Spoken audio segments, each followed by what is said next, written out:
بسم اللہ الرحمن الرحیم۔ السلام علیکم ورحمۃ اللہ وبرکاتہ۔ دوستو امید کرتا ہوں آپ سب خیر و عافیت کے ساتھ ہوں گے۔ دوستو آپ دیکھ رہے ہیں رمضان ٹی وی۔ جو بھائی میرے چینل کے اوپر نیو میرے چینل کو سبسکرائب کر لیں اور ساتھ میں بیل کے آئیکن کو بھی دبا دیں تاکہ میری جو بھی بعد میں ویڈیو ہے سب سے پہلے آپ تک بآسانی پہنچ جائے۔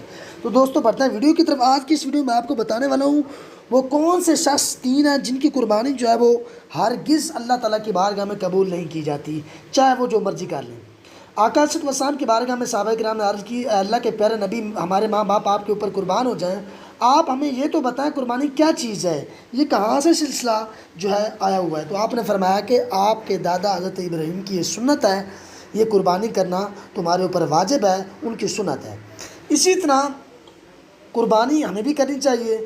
نمبر 1 پر جو شخص جس کی قربانی ہرگز قبول نہیں کی جاتی، چاہے وہ جو مرضی کر لے، پہلا شخص جو لوگوں کا مال کھاتا ہو، پیسے چوری کر کے، ڈکیٹی مار کر پیسے اس نے اکٹھے کیے ہوں اور ان پیسوں کے ساتھ اس نے جانور کو خریدا، چاہے وہ بڑے سے بڑا جانور بھی اس نے خریدا، لیکن اس کی قربانی ہرگز ہی قبول نہیں کی جائے گی۔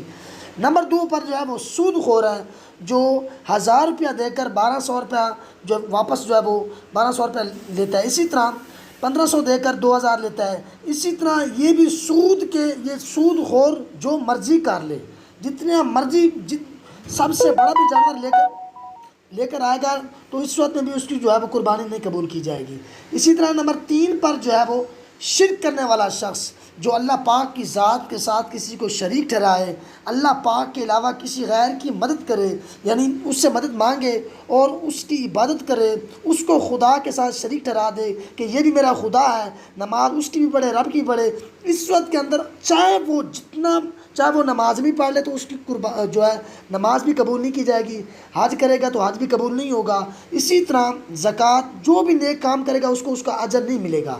اسی طرح مومن وہ شخص جس کے پاس جو طاقت رکھتا ہے قربانی کرنے کی، اس کو چاہیے کہ قربانی کرے۔